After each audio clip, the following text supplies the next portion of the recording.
آپ نے عام شام ایک حدیث سنی ہوگی کہ یہ کیلا حضرت اویس کرنے کے لیے اترا تھا. یہ ہماری عورتوں کو بھی پتا ہے اس حدیث کا. یہ کوئی حدیث نہیں ہے. آپ نے ایک اور حدیث سنی ہوگی کہ نبی کریم صلی اللہ علیہ وآلہ وسلم نے ایک بڑھیا کی گٹھڑی اٹھائی, اسے اس کی منزل مقصود تک پہنچایا.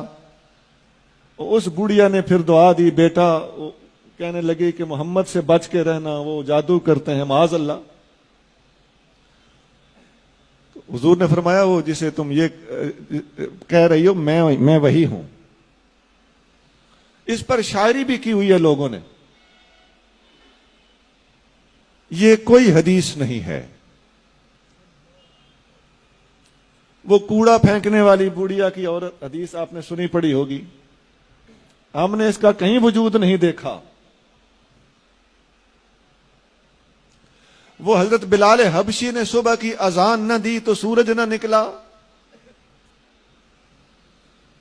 یہ سب کسی قوال کو کہیں سے ملی ہیں, ان کا کتابوں میں کہیں وجود نہیں ہے. اب بتائیے, یہ غضب صرف ہمارے مسلک میں ہو رہا ہے, کوئی اور یہ بیان بھی نہیں کرتا. وہ ایک جنگ میں صحابہ کرام نے دیکھا کہ فتح نہیں ہو رہی تو مسواک شروع کر دیا, تو کافر کو یوں لگا جیسے منہ میں درخت ڈالے ہوئے ہیں کہ دانت صاف کر کے ہمیں کھا جائیں گے. اس بات کا کہیں کوئی وجود نہیں ہے. میں نے کتنی ہی باتیں سنا دی آپ. وہ حضور صلی اللہ علیہ وسلم کے پاس ایک بندہ بیٹا لینے آیا تو وہ آپ نے فرمایا کہ تیرے نصیب میں بیٹا نہیں ہے. باہر نکلا تو امام حسین رضی اللہ تعالیٰ عنہ کھیل رہے تھے. آپ نے فرمایا 1 2 3 4. حضور باہر تشریف لے آیا. آپ نے فرمایا حسین بس. اب اس کا کہیں کتابوں میں کوئی وجود نہیں, محققین کے ہاں اس کا کوئی وجود نہیں. اس قسم کی باتیں ہیں. کچھ اور بھی بہت ہے, میں نے کافی ساری باتیں سنا دی ہیں.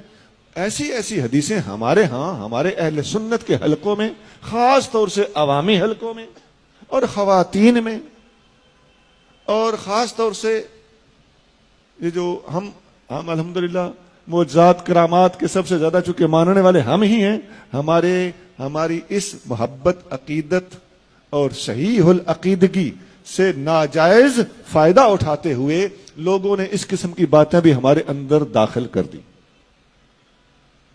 میں نے پوری احتیاط سے کام لیتے ہوئے کچھ باتیں بتائی ہیں. میرے ذہن میں اور بھی وہ حدیثیں ہیں جن کو حدیثیں کہا جا رہا ہے, وہ حدیثیں نہیں ہیں. اور ایسا ہے کہ اگر آپ ان کو کسی خاص طور سے کسی سٹیج پہ بیان ہو رہی ہو تو عوام کا کیا قصور. میں اپنے بیٹوں سے درخواست کروں گا کہ حدیث آپ نے کنفرم کیے بغیر کبھی بیان نہیں کرنی, اور اگر کوئی بیان کرے آپ کو پتا ہو کہ یہ حدیث نہیں ہے تو اسے ضرور سمجھانا ہے. نہیں تو دین کا بہت بڑا نقصان ہو رہا ہے اور ابھی اور ہو چلا ہے. جرت کوئی نہیں کرتا کسی کو سمجھانے کی اپنی عزت بچانے کے لیے. جھوٹ بولا جا رہا ہے, اگر آپ سمجھو تو آپ کو کہے گا کہ تیری عقیدت میں فرق ہے, تیری محبت میں فرق ہے. نہیں جناب, یہاں سے ہمیں کوئی راستہ نکالنا ہوگا, ہمیں یہ جرت کرنا پڑے گی, ہمیں حق گوئی سے کام لینا ہوگا. ہمیں فاروق اعظم کی طرح یقول الحق ولو کان مرا, فاروق حق بولتا ہے خواہ کڑوا ہو, اس کا مصداق بننا پڑے گا.